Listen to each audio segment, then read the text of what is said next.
Cette période exceptionnelle donne furieusement envie de s'évader et de s'émerveiller, n'est-ce pas?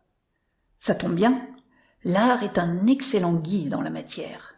Dans ce premier épisode de Mon bol d'art, laissez-vous transporter en Tunisie, dans une aventure sensorielle et poétique, au cœur d'une peinture de l'artiste calaisienne Jeanne Thiel.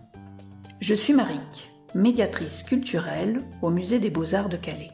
C'est avec plaisir que je partage avec vous aujourd'hui mon regard sur l'oasis de Gabès. Partons ensemble à la découverte des trésors dont elle regorge.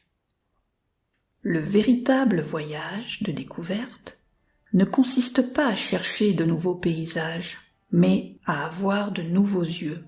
Marcel Proust.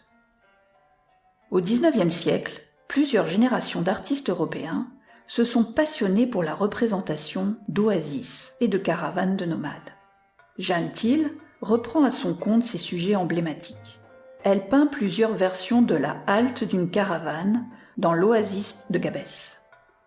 Située sur la partie sud-est de la côte tunisienne, Gabès est l'unique oasis littorale dans le monde.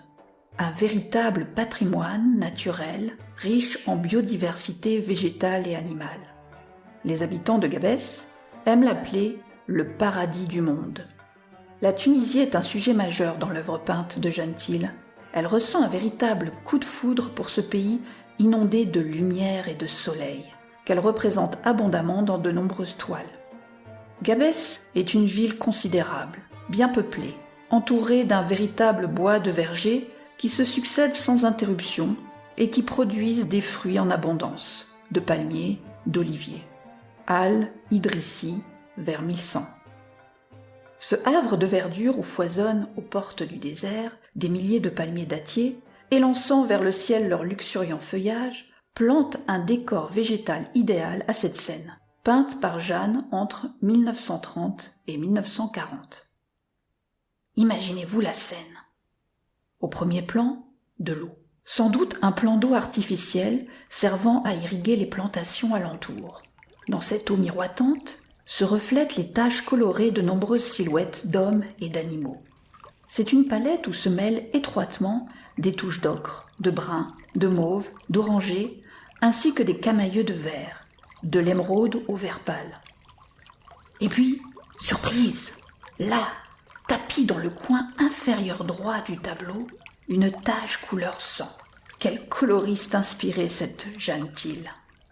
Au bord de la source, ça s'agite et ça s'interpelle. Les hommes et les femmes, sans doute des bédouins, amènent les ânes et les dromadaires se désaltérer et se rafraîchir à l'ombre des larges palmes des dattiers.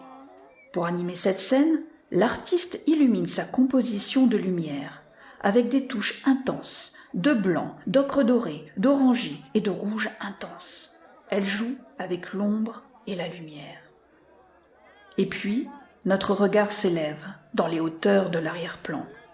Jeanne nous invite à continuer notre voyage, dans les airs cette fois-ci, vers le ciel bleu-azur parsemé de quelques nuages nonchalants. On sent presque la brise légère qui murmure dans les feuillages verts sombres des palmiers.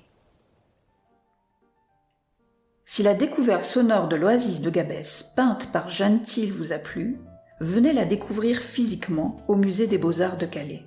Elle vous accueille dans l'exposition Peinture des lointains, voyage de Jeanne Thiel, jusqu'au 28 février 2021. Cette exposition est réalisée en partenariat avec le Musée du Quai Branly Jacques Chirac de Paris.